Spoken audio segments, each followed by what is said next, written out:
Well, here's sort of a lineup of the things that we're going to use today to do some testing on our do-it-yourself black powder. Now, we're not going to use both of these Uberti barrels. This is a Uberti 1851, I think, made around 2019.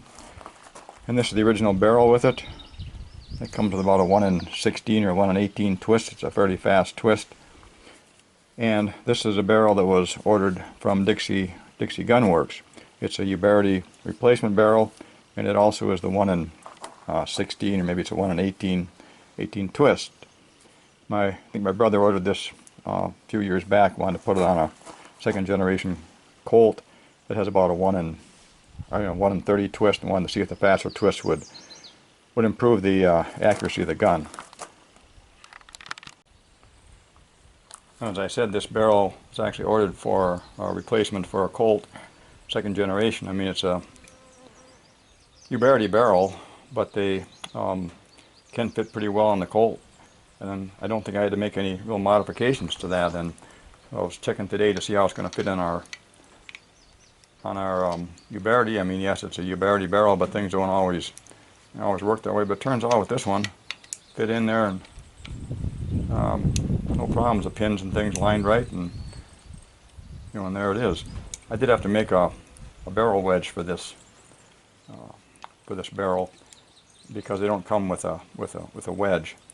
So that's something they don't come with, and they don't also come with a loading lever. I had this off another different Uberti that I had as a parts gun, so put that on there. But I want to make note of that if you are thinking about a replacement barrel for something, it's not going to come with a wedge or a loading lever here.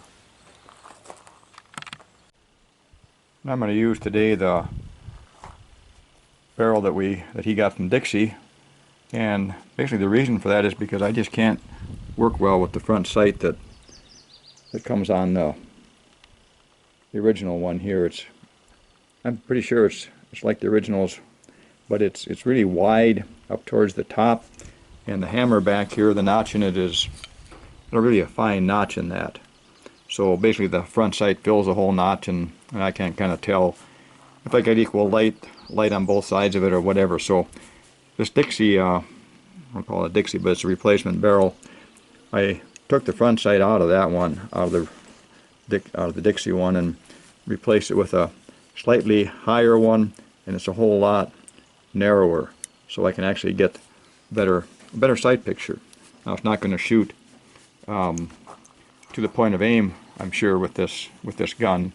Anyway, the reason I'm using it is I can get a better sight picture, and therefore get a better idea how the gun's going to group here with the do-it-yourself powder. I'll be using a 375 Lee cast round ball, and load those with the sprue, the spot where the bullet mold cuts off the sprue, and we'll load those up. We'll use number 10 Remington cap, because that's what the cylinders here, the nipples on the Uberti like. And I'll use a 1.3 cc dipper for the powder, and that's going to throw around 11 to 12 grains of this do-it-yourself powder. This powder was screened. It wasn't compressed in a puck or anything, so it really has a lot of fine, almost dust-like things in it. There's not really any nice grains like the Go X 3F or 2F has. Maybe get a few of those things, but basically this powder really compresses. It's kind of, I wouldn't say fluffy, but its density is a lot lower than something like Go X. So when I compress that in the chamber, it turns out that the loading lever here isn't actually going to even come down far enough to give me a compression on this powder.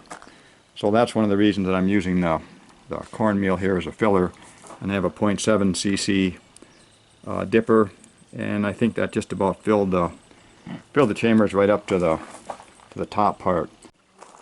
Generally, as I'm loading out of the gun, I'll put the funnel in here, and then I'll put my powder, drop it in there. It allows it to get down further into the chambers, and it kind of speeds up the operation a little bit.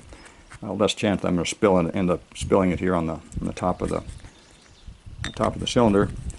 And once that's done, then I'll take some cornmeal and put that in there.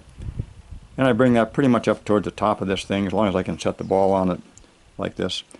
So our 375 round ball with the sprue up is going to go on top of there then. And then we're going to, push those down. And once that happens, then I'll use my lube on it. And I'm using this kind of a little bit of a modified mini grease gun here, and I'll put that lube on all the mouths of the chambers here. And of course, you don't need this kind of a gun to do that. You can do that manually. Of course, that's done for two reasons. I guess one is to kind of keep the fouling soft, hopefully better accuracy, and then also to prevent possible chain fires, or at least help prevent them. Okay, so once that's done, then I'm going to tip this over, and I'm going to use the nipple pick, I guess it's called, that came in this nipple wrench here. And I'm going to do is push that down into the nipples here. I suppose I push it about 1/4 of an inch. And the first thing you're going to hit is the bottom of the nipple. Then you got to find that hole that's there, and then you're going to shove that down in there. And the purpose of that might be to give us a little better ignition, more uniform ignition. And one of the things I found about maybe the homemade black powder here, especially this type that has very lot of fine particles, they can get down in there and they're going to get compressed by the loading lever or whatever you're using, and kind of packed into this thing. And I don't know if it almost acts like a fuse or something, but sometimes I'm getting some weird ignition with that. So I think that's helped it out and reduced my speed variations quite a bit. So that's basically what we do to load up our cylinder here, and we're going to get that put back into the gun and load it up, and then use this barrel here that I talked about, and see how this thing shoots with that load combination.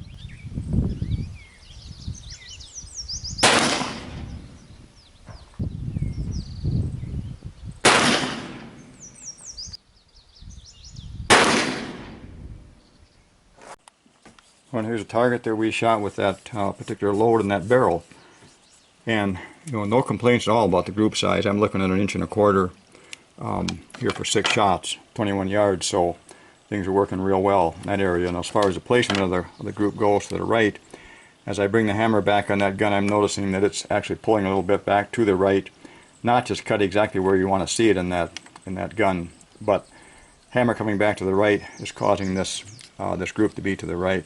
And as far as height goes, as I made a front sight for the Dixie gun barrel, I did make it a little higher than usual, and it's shooting about where I'd like to see it as far as the height goes. So, no problems there. I like to shoot a couple inches above point of aim with them, and then that way, if you do happen to shoot in a target match or something, it's doing the right thing. But shooting to the right here just is not going to work out well.